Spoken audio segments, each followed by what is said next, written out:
Assalamualaikum warahmatullahi wabarakatuh. Kali ini saya akan menjelaskan tentang 9 tantangan menjadi seorang perawat. Tapi sebelumnya jangan lupa like, komen, dan subscribe channel saya agar saya bisa memberikan motivasi terbaik buat kalian para sahabat nurse medis.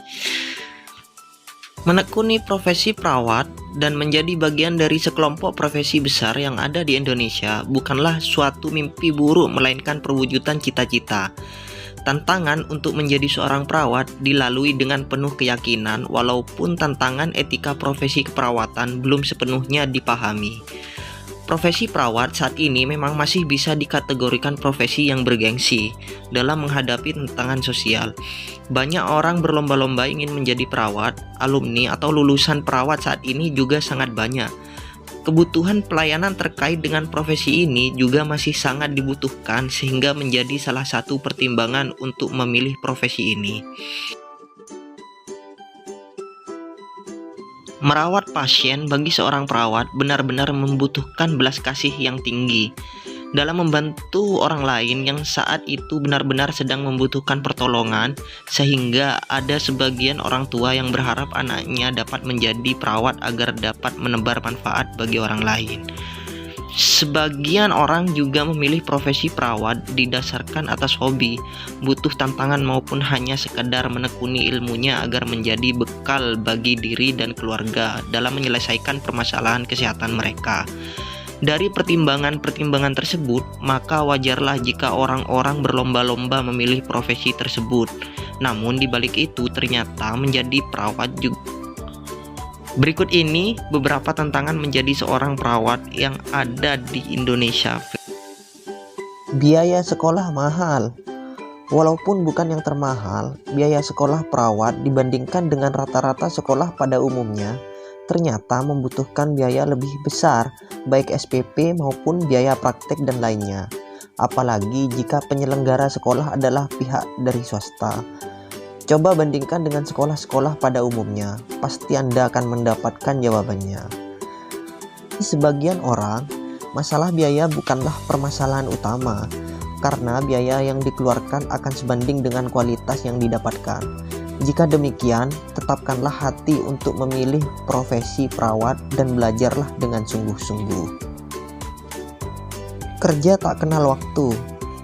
Kebutuhan akan pelayanan perawatan kesehatan tidak memilih waktu, sebagaimana orang sakit tidak memilih siang maupun malam hari. Pelayanan harus dilakukan setiap kali orang membutuhkan. Dengan kebutuhan pelayanan kesehatan tersebut di puskesmas, perawatan, klinik, dan rumah sakit, pastinya akan membuka pelayanan kesehatan 1 kali 24 jam dengan pergantian jadwal jaga. Dengan kondisi ini, sehingga seorang perawat pasti akan mendapat giliran kerja pada jam-jam yang sebagian besar orang menggunakan waktunya untuk istirahat. Belum lagi jika suatu pelayanan masih kekurangan tenaga, maka pastinya akan ada pegawai yang terpaksa bekerja melebihi dari jam kerjanya. Kondisi ini membutuhkan kesiapan, kegigihan, dan stamina yang kuat. Kita ketahui bersama bahwa setiap orang memiliki kebutuhan tidur dan istirahat yang sama. Jika kebutuhan tidur dan waktu istirahat tidak cukup, maka berbagai kemungkinan buruk akan terjadi. Yang paling kecil adalah tertidur saat jam jaga dan terpaksa harus menerima ocehan keluarga pasien. Rutinitas yang membosankan. Sebagian besar pekerjaan perawat adalah pekerjaan dalam gedung, kecuali di puskesmas. Ada sebagian kegiatan yang dilakukan di luar gedung. Kegiatan-kegiatan dalam gedung tersebut sudah terkonsep dan berulang dengan pekerjaan yang sama. Walaupun sebagian orang nyaman-nyaman saja dengan kondisi ini, namun ada sebagian besar orang yang lebih cenderung merasa bosan dengan rutinitas seperti itu. Untuk menghadapi kondisi ini, maka dibutuhkan ketekunan, keuletan, dan kesabaran agar tetap fokus dan motivasi yang kuat untuk melakukan pekerjaan. Konflik antar profesi. Melakukan pelayanan kesehatan merupakan sebuah sistem pelayanan yang terdiri dari berbagai latar belakang profesi, seperti dokter, perawat, apoteker, analis, dan lain-lain. Selain itu, senioritas dan sistem birokrasi juga turut mewarnai dalam pelayanan kesehatan.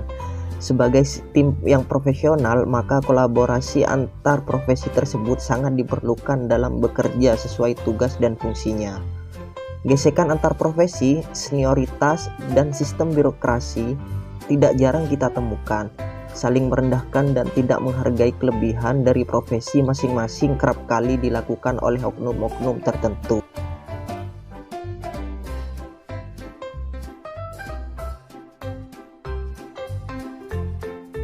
Masih ingatkah Anda terjadinya kesemena-menaan atasan atas bawahan yang terjadi di beberapa daerah?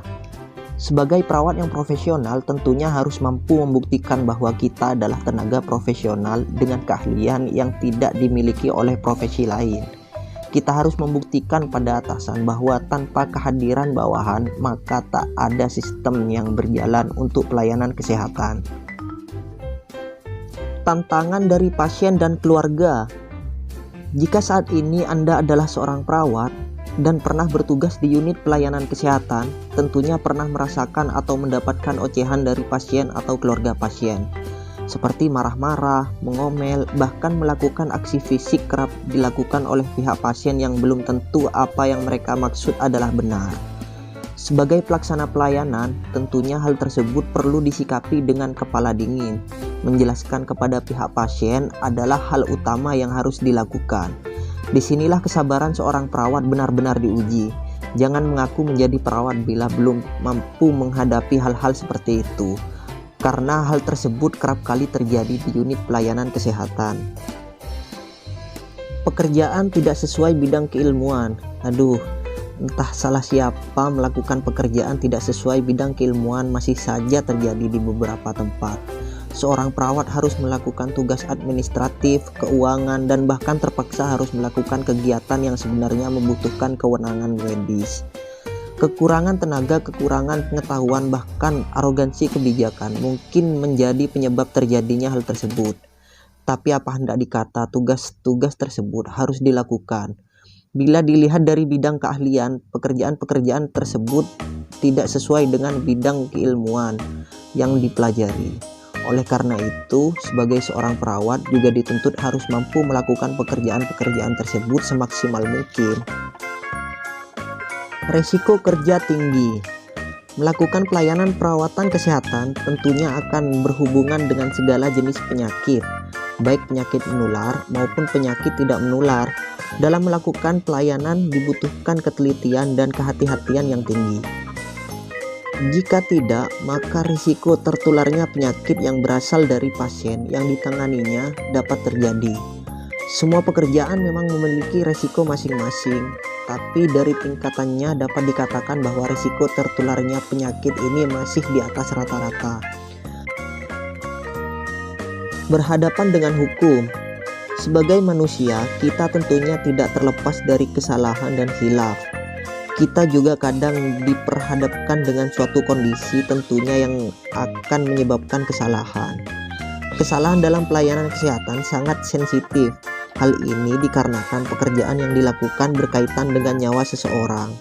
Disengaja maupun tidak disengaja, bila terjadi kesalahan, maka resiko tuntutan hukum tetap berjalan. Pihak pasien selalu saja berada pada posisi yang dirugikan dan menuntut atas kejadian kesalahannya. Tidak jarang kita mendengar di berita adanya tuntutan atas malpraktek yang terjadi di unit pelayanan kesehatan. Dengan kondisi ini, maka sebagai seorang perawat harus benar-benar teliti dan ahli di bidangnya sehingga dapat meminimalisir terjadinya tuntutan hukum. Gaji pas-pasan. Sebagai makhluk biologis, tentunya kita memiliki kebutuhan-kebutuhan yang harus dipenuhi agar dapat hidup bahagia dan sejahtera. Di antaranya memiliki penghasilan yang cukup agar dapat memenuhi kebutuhan-kebutuhan tersebut. Salah satu tujuan kita sekolah, termasuk sekolah perawat, adalah untuk mendapatkan pekerjaan yang berpenghasilan yang layak. Bagaimana faktanya di lapangan?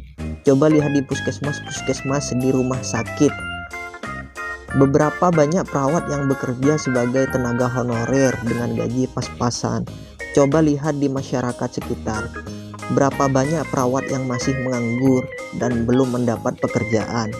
Jika dibandingkan dengan kebutuhan hidup, gaji yang didapatkan dari honor di puskesmas dan rumah sakit pemerintah sangat tidak cukup. Upah yang diterima rata-rata di bawah nilai UMR suatu daerah. Bukankah jasa pelayanan perawatan kesehatan sangat dibutuhkan di unit pelayanan tersebut? Apa jadinya jika para perawat honorer dengan gaji pas-pasan tersebut mengundurkan diri? Ataukah karena memang mereka tetap bertahan karena tidak ada pilihan lain untuk bekerja, sehingga para pengambil kebijakan dengan seenaknya menetapkan upah?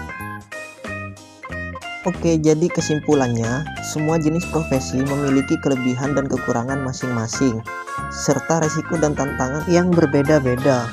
Jadi, jika benar-benar ingin menjadi perawat, maka persiapkan diri Anda sedini mungkin untuk segala tantangan tersebut. Jika kalian senang dengan